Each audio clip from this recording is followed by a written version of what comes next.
সম্প্রতি মালদ্বীপের ১৪ বছরের একটি কিশোর স্ট্রোকে আক্রান্ত হয়।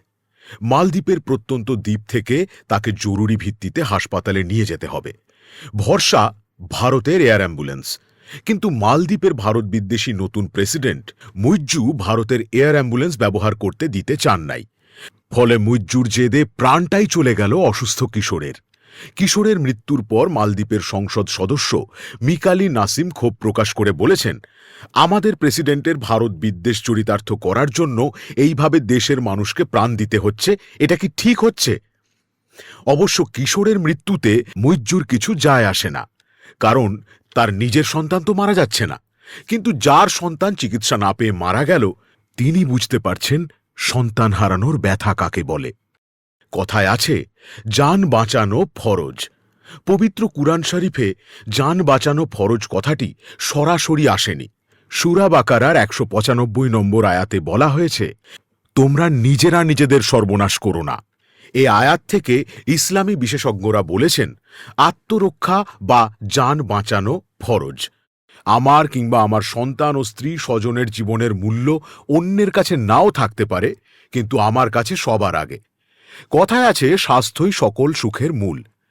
মানুষ যখন সম্পদ হারায় তখন সে সামান্য কিছু হারায়, কিন্তু মানুষ যখন স্বাস্থ্য হারায় তখন সে সব কিছু হারায়। আর এই হারানো স্বাস্থ্য ফিরে পেতে মানুষ মরিয়া হয়ে ওঠে। তার কাছে নিজের জীবন আগে। এখন সে যদি দেখে লক্ষ লক্ষ টাকা খরচা করার পরও তার রোগ সারছে না, তখন সে নিরুপায় হয়ে ছুটে যায় অন্য দেশে ভালো চিকিৎসার আশায়। হ্যাঁ, মানুষ নিরুপায় হয়েই যায়। কোথায় যায়? বড় লোকেরা যায় সিঙ্গাপুর, ব্যাংকক, আমেরিকা, ইংল্যান্ডে। আর মধ্যবিত্তরা, এমনকি নিম্ন মধ্যবিত্তরাও ছোটে ভারতে চিকিৎসা করাতে। কেন ভারতে যায়? কথায় আছে, পাগলেও নিজের ভালোটা বোঝে। সুতরাং মানুষ যখন দেখে দেশের চাইতে অর্ধেক, এমনকি 1/4 খরচে ভারতের বিভিন্ন হাসপাতালে সুচিকিৎসা পাচ্ছেন এবং সুস্থ হয়ে দেশে ফিরছেন, তখন আপনি এসব অসুস্থ মানুষকে ভারতে যাওয়া ঠেকাতে দড়ি দিয়ে বেঁধেও আটকাতে পারবেন না। এরা ভারতের সুচিকিৎসার অভিজ্ঞতা শুনেছেন আত্মীয় ও কাছের বন্ধুদের কাছে, তারপর নিজেরা গিয়েই দেখে এসেছেন কি বিশাল ফারাক ভারত বাংলাদেশের চিকিৎসার। আপনিও নিশ্চয়ই অনেকের কাছে এ ধরনের কথা শুনেছেন যে দেশে ডাক্তার দেখালাম, চিকিৎসকরা বললেন অপারেশন লাগবে, 10 লক্ষ টাকা ব্যয় হবে। গেলাম ইন্ডিয়ায়, সেখানে অমুক হাসপাতালের অমুক ডাক্তারকে দেখালাম। তিনি দেখে কয়েকটা পরীক্ষা দিলেন, তারপর রিপোর্ট দেখে বললেন, কে বলেছে আপনার এটা হয়েছে ওটা হয়েছে? আপনাকে ওষুধ লিখে দিলাম, খেতে থাকুন, 3 মাস পর আবার আসবেন। এখন আমি দিব্যি সুস্থ আছি। না, আমরা আমাদের দেশের চিকিৎসার দুর্নাম করছি না, কিন্তু বাস্তবতা কি অস্বীকার করা যায়? চিকিৎসা মানুষের অন্যতম মৌলিক প্রয়োজন। ভারতের চিকিৎসার এই মুগ্ধতা ধর্ম বর্ণ নির্বিশেষে সকলেরই। নয়া দিগন্ত পত্রিকায় প্রকাশিত একজন ধার্মিক লেখক লিখেছেন তার ভারতের চিকিৎসার অভিজ্ঞতা নিয়ে। তিনি লিখেছেন, ২০০৪ সালে প্রথম হার্ট অ্যাটাক হয়েছিল। আমাকে অপারেশন থিয়েটারে শায়িত রেখেই খবর দেওয়া হয় আমার স্ত্রী সালমাকে। টাকার অঙ্ক শুনে সালমার মাথা এলোমেলো হয়ে যায়। ওর কাছে আছে মাত্র 30,000 টাকা, আর 2 লাখ টাকা সে পাবে কোথায়? সম্ভাব্য কয়েকজনের কাছে ফোন করে, এমনকি যারা উচ্চহারে সুদের ব্যবসা করে তাদের সাথেও যোগাযোগ করে।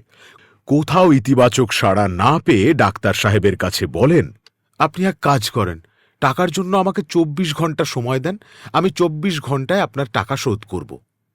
এরপর তিনি আজমির শরীফ যাবেন বলে সপরিবারে কলকাতা আসেন এবং মুকুন্দপুরের একটি কার্ডিয়াক হাসপাতালে চলে যান। হাসপাতালের গেটে গিয়ে খোঁজ খবর নিয়ে জানতে পারেন হাসপাতালের বেশিরভাগ রোগীই বাংলাদেশি। 250 টাকা নিবন্ধন ফি এবং চিকিৎসকের ভিজিট 600 টাকা। তিনি মুগ্ধ হন সার্বিক চিকিৎসায়। যাদের বেশি সামর্থ্য আছে তারা চলে যান চেন্নাই, হায়দ্রাবাদ কিংবা দিল্লি, মুম্বাই।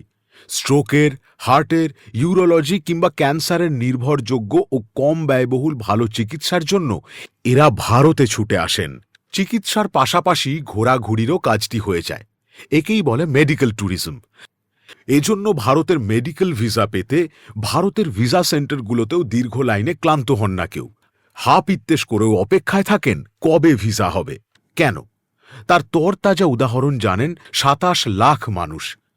জি বন্ধুরা, বর্তমানে গড়ে ২৭ লাখ মেডিকেল ট্যুরিস্ট বাংলাদেশ থেকে ভারতে যাচ্ছে। আসলে চিকিৎসার সঙ্গে কেউ আপোস করে না, আর সে কারণেই বাংলাদেশের ৯০% মানুষ ভারতকে চিকিৎসার শেষ ভরসা মনে করে। মরণঘাতী রোগের চিকিৎসা করাতে গিয়ে সবাই যে সুস্থ হয়ে ফিরে আসে তা বলা যাবে না। বিভিন্ন রোগের এমন পর্যায় থাকে যে পৃথিবীর তাবৎ ডাক্তার কবিরাজ বেটে খাওয়ালেও তা সারবার নয়।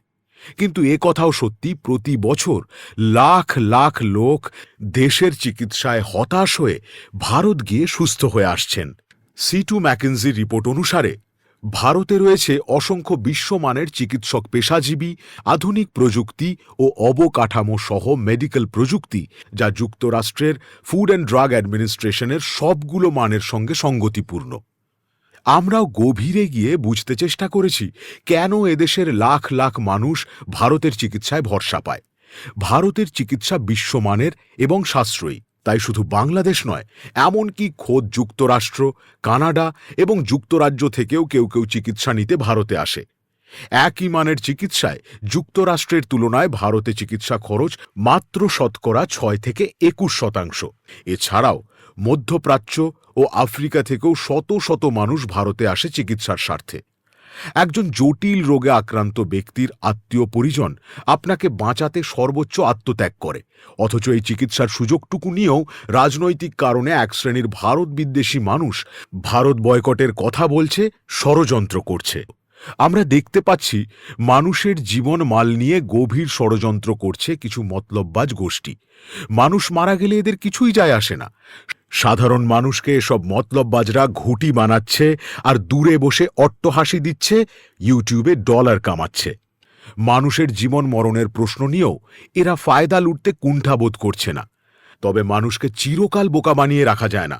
সুতরাং যারা এখনও এদের ফাঁদে পা দিচ্ছেন তাদেরকে সূরা বাকারার ১৯৫ নম্বর আয়াত থেকে বলতে হয়, আমরা যেন নিজেরা নিজেদের সর্বনাশ না করি।